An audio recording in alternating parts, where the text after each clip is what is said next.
Hey everybody, Seth Campbell here with the new Segue Says podcast.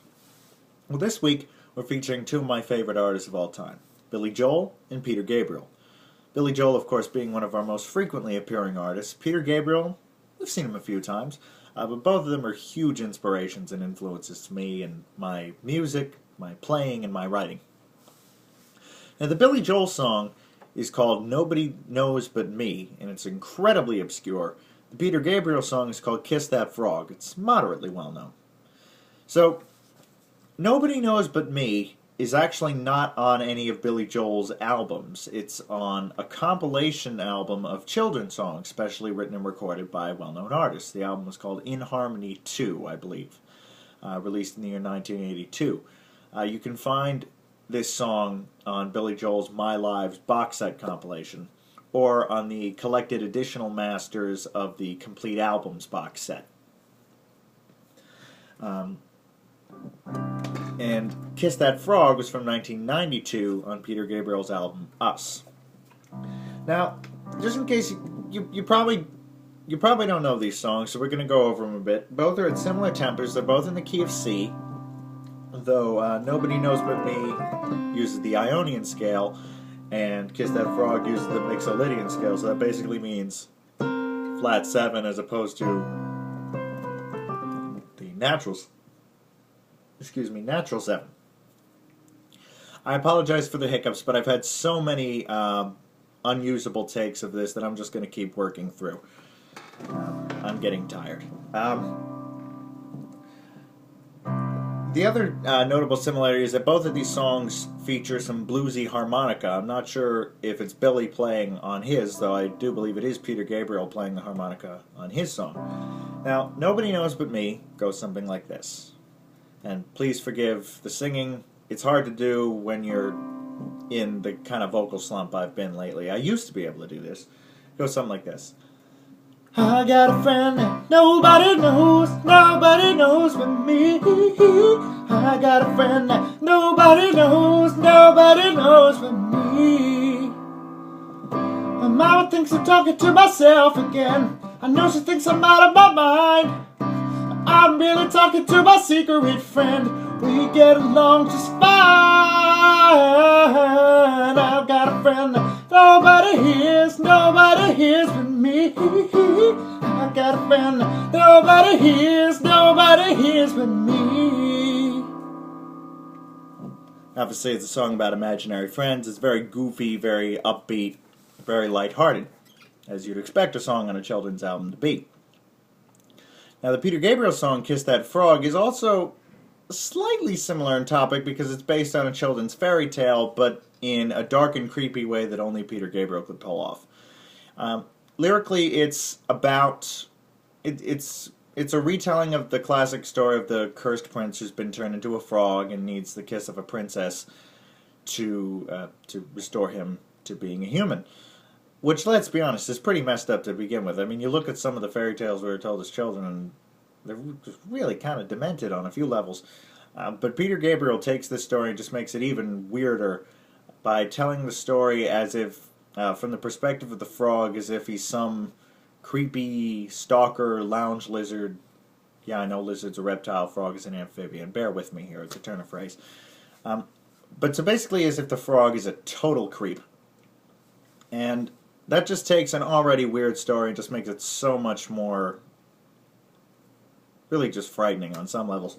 But it's one of the songs in classic Peter Gabriel fashion where you hear the opening drum groove and you think the one beat is in a certain place and it's somewhere else entirely, and you don't, even the chords don't help you. You don't figure it out until the lyrics kick in where the downbeat is.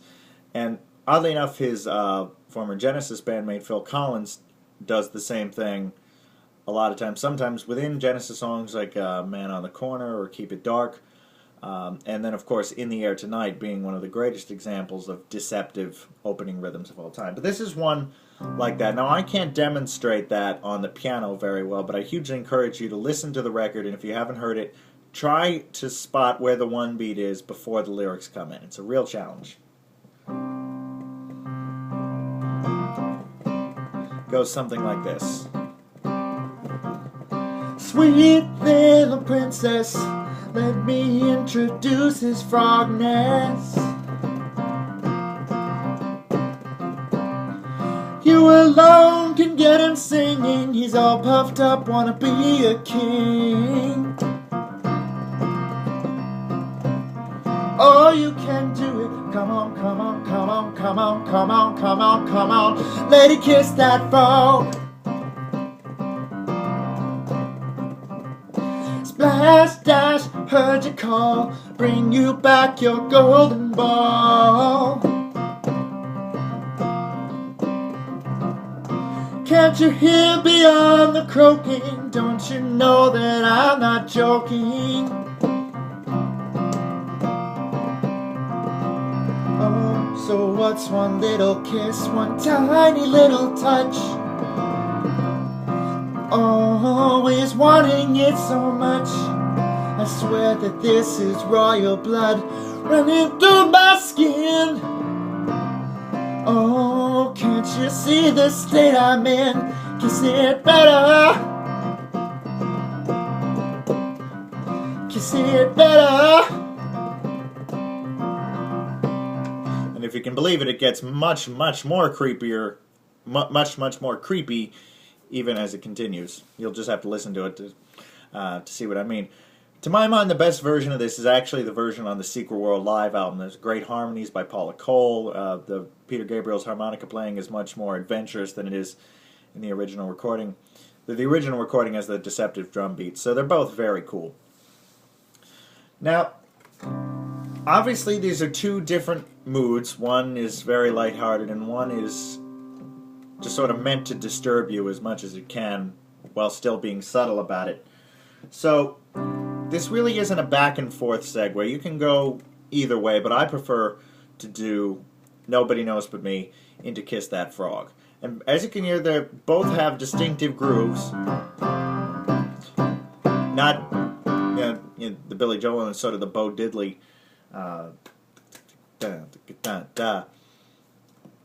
whereas the Peter Gabriel one, it's a rhythm unto itself. But still, neither of them are, your typical 4/4 pop song. So we can work with that. Now, the Gabriel one essentially starts with the drums, but really kicks in with this. And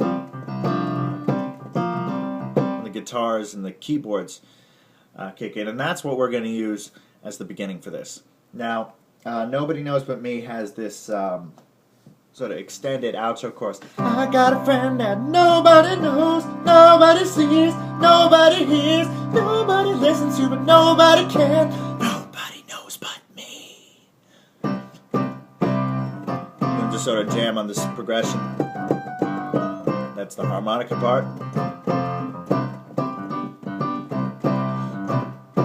And Billy is making a lot of goofy sounds. And sort of Peanuts, adults off screen type of thing. Lots of goofy stuff. You'll just have to hear it for yourself. But essentially, there's a jam over this progression. So you have that as an outro, and you have this as an intro. And it's the introduction to this flat 7 that is going to make the big difference. So here's how I like to do this. I like to drop, because it's the right hand, at least in my arrangement, that's playing the chords in the Billy Joel piece, whereas the left hand is essentially just playing the root notes.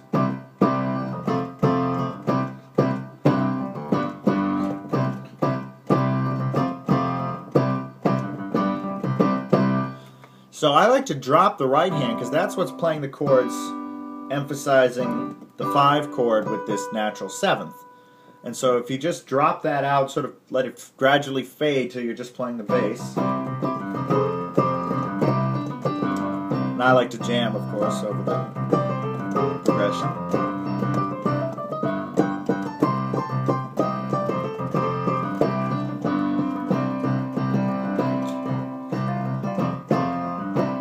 Just get sparser and sparser with the right hand until you really don't need it anymore.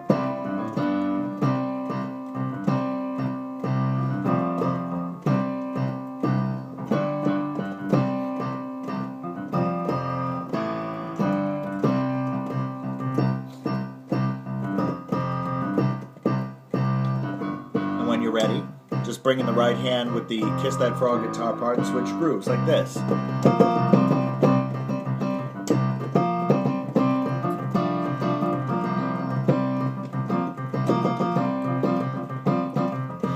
Sweet little princess, let me introduce his frogness. Voila! There you go. From a goofy, happy children's song to a really demented, warped version of a children's fairy tale. Now, as I said, you could do this the other way, because Kiss That Frog basically ends with a jam as well. Jump in the water, come on baby, jump in with me.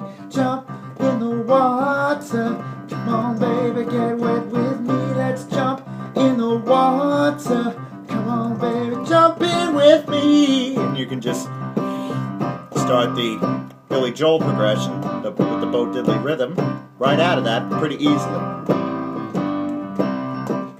I got a friend nobody knows but me.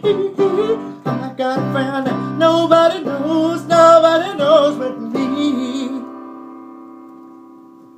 And there you go. Of course, given how creepy Kiss That Frog is, it kind of puts Nobody Knows But Me in a different light, which you probably don't want to do because it's meant to be a joyful children's song, so why screw with that? But in any event, there you go. One really obscure song, one moderately well known. I mean, it was a single. It was on a couple live records.